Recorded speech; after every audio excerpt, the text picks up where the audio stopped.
up, you guys? This is Rob from The Gay Guy Plays, and today on In a Flash, we're going to cover some of the Oberon tweaks that came with update 20.3.1. Alrighty, so some people in our community have lost their goddamn minds, and I feel a little bit necessary to start off with a disclaimer. Now, I understand that some of you had hopes and dreams of what Oberon would be after the rework, that he would somehow miraculously be a completely different frame, like a nuker or a tank or the best healer in game. But the thing is, Oberon is the jack of all trades frame. Everybody asks, well, we need someone who's the best at something. Well, Oberon is the best at being versatile. Now, if you want the best at nuking, you can go and play someone like Equinox. We already have that. If you want someone who's like the best at tanking, there are a lot of frames that can do that. You can pick up a Chroma, you can pick up a Mesa.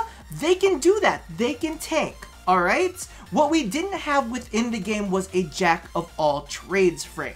And that is exactly the niche that Oberon fits. And I don't quite get why people always try to push him in certain directions. I've seen some people try to make him into nuker.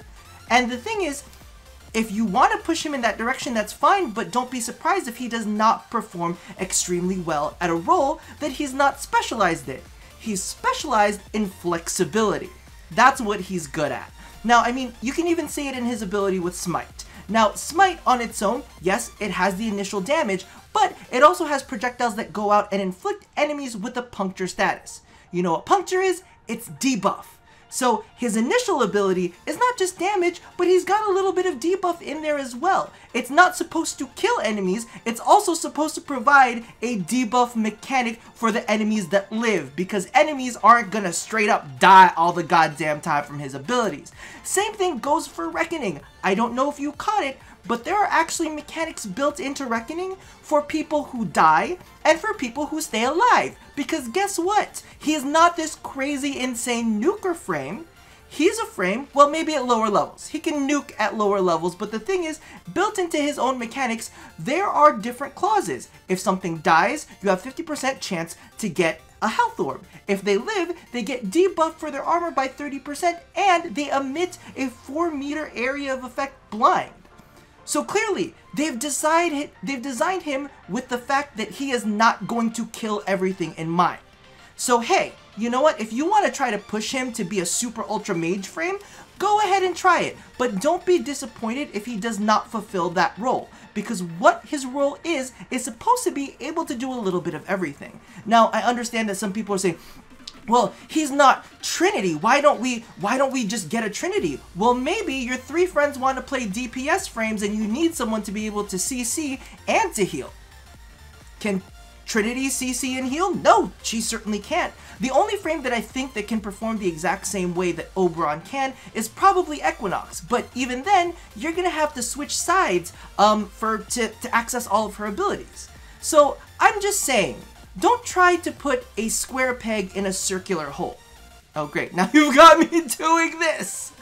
But, I just really wanted to try to drive that point home, because it seems like everybody in the comments is like, he doesn't deal enough damage.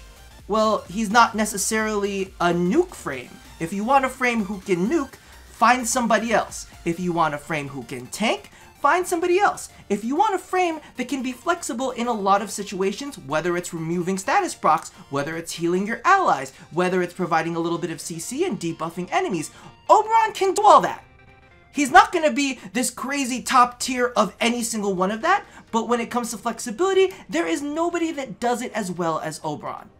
So, disclaimer over. Alrighty, so first things first, Smite got that fix that I mentioned yesterday in the pinned comment about them only dealing scaling damage. Now, before anyone takes credit for it being reworked, they mentioned on tonight's primetime that they did intend to include a base damage to the orbs, but they just flubbed it. We actually intended to give the projectiles a base damage, but it was actually a missed integration. So it was they were always intended to have a base damage, but it was just forgotten. So while it may not massacre low-tiered enemies like it did before, it and its bevy of debuffs stay more relevant in higher-end missions. Now as for Renewal, it still keeps the wave application in its base range of 25 meters. However, it is now a toggle instead of duration-based. So if engineering or reverse duration build was too much for your brain, you can just toggle it off and on now. The downside to this is the fact that it now costs energy to maintain and consumes additional energy during the healing process per ally affected. And regardless of what the bugged UI tells tells you, we are assured that efficiency affects both the maintain and heal costs. Now, from personal experience, I honestly haven't found this too difficult to maintain, but I am running both efficiency and rage. A couple things to note here is that if you cast this on hallowed ground, you are granted the armor buff for the entire duration that you are able to keep up the heal. Multiple Oberons can stack armor buffs and regenerations, and I am not 100% sure if it's intended, or maybe it's just a UI bug, but you can maintain the heal and the armor buff at any range. All you have to do is ensure that all allies are within range of the initial cast. As for the last bit, I'll just have to take their word on this one, but they did state that they fixed the Renewal bleed out buff being removed when entering bleed out. Now, before we move on, I did want to make a quick note about the armor buff for those of you who weren't super well versed. Some people don't seem to grasp exactly how much 200 armor, which can be increased by power strength, is worth. On its own, a frame with 200 armor mitigates 40% of the damage taken. So this basically boosts low armor frames and grants them a good deal of survivability. So for example, Banshee Prime goes from 18% damage reduction to a little over 45% damage reduction. Now, as we know, armor scaling does grant diminishing returns, so 200 armor isn't worth as much to a frame like Chroma or Valkyr, but a slew of frames like Loki, Mag, and Nova Prime get a substantial boost in addition to the health regen. Lastly, we did get confirmation that they are working on improving Hallowed Ground's particle effects, but only on low particle settings apparently.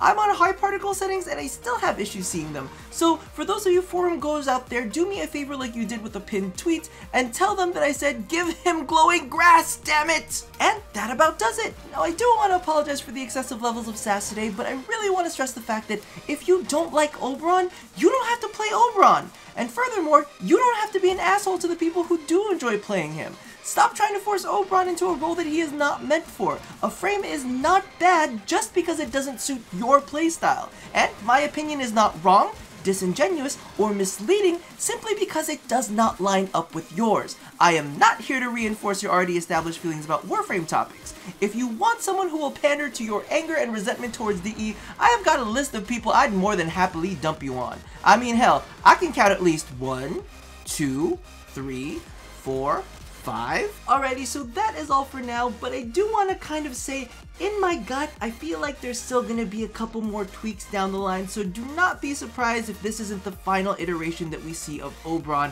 especially because, I don't know about you, but I kind of get the inkling that he is getting primed to be primed? I don't know, do you guys get that feeling too?